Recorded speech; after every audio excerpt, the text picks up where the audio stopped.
A new Tampa Bay Business Journal hits newsstands today, and editor Alexis Muellner is here now to talk about some of the week's big stories. Good morning and happy Friday to you. Happy long weekend Friday. Yay. Always good to see you. You too, Dia. You know, a lot of people are going to be grilling out, but some people might stop by Checkers to pick up a burger and some fries. A Tampa-based business has recently turned around its fortunes. It really has, and we have a great cover story by our restaurant writer Eric Snyder about Checkers, which is a great corporate citizen, has about almost 800 stores, projected at some point to top out at about 4,300 stores.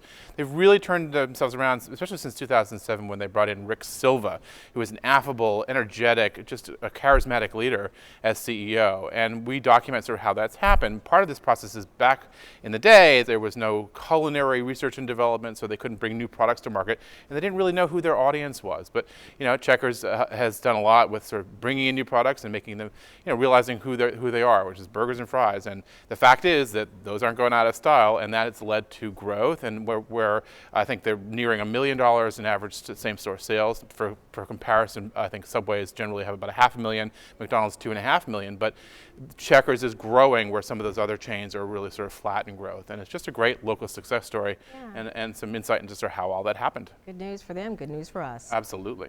Let's talk about Pinellas County now. Voters in Pinellas County approved a ballot measure to attract new business and expand old business. Interesting because they're in some ways playing catch up because Tampa, Clearwater, St. Petersburg, Hillsborough, Sarasota counties have these business incentives for taxes in place, and allows businesses who want to come in to deduct some of real tangible property, equipment, those kinds of things. And this is a strong signal because when you send those kinds of messages, it makes it business friendly and allows people who want to take on some risks to grow their businesses to have some support.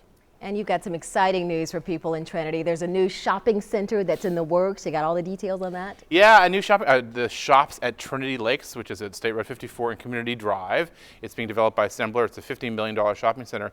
And I thought what was interesting about it is that they're really targeting restaurants, which is interesting, but in an area where, you know, 10 years ago when I got to Eastern Pasco, there was Applebee's and Applebee's, and there was not a whole lot out there.